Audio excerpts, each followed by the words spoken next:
The intern said no, didn't he? Yes, but And you've had too much to drink, haven't you? probably, but Then your heart's not in the right place. I'll get my keys and drive you home. he walked down a short hallway and returned, shrugging into a t-shirt. He pulled me to my feet, and I stood there in his living room, mouth agape. The world had slowed down considerably, almost enough for the embarrassment to creep in. We didn't say anything on the way home. He never once chastised me, nor did he tease me. He killed the engine in the driveway, and he turned to look at me. Beulah, I'm not the saint you seem to think I am. I don't know what's between us, but I think it'd be best to forget tonight happened, for now. Fat chance. But I swallowed hard and nodded affirmatively. And don't drink so much. Not when you're sad. Especially not when you're sad. I nodded again. He had reverted to preacher mode.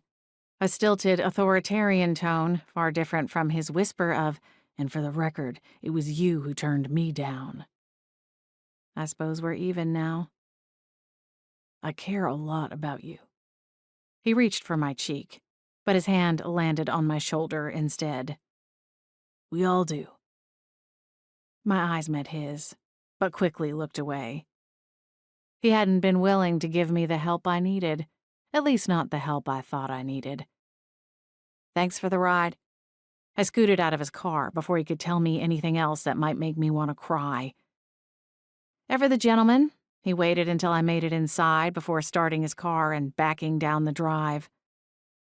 I closed the door behind me and leaned against its solidity. I had kissed a minister. I had had every intention of fornicating with a minister. No fewer than 12 of my Baptist ancestors were rotating in their graves like pigs on spits while demons readied my room in hell. I tiptoed across the foyer and made it as far as the bottom step before I heard Ginger's voice. "Beulah, she said softly. "I think you need to come in here and have a seat with me." My head whipped around, but it took me a few seconds to adjust enough to the dark to see her. She sat in the recliner, with her hands splayed at the end of the armrests and her fingers digging into their cushioning. Are you okay? Why are you still up?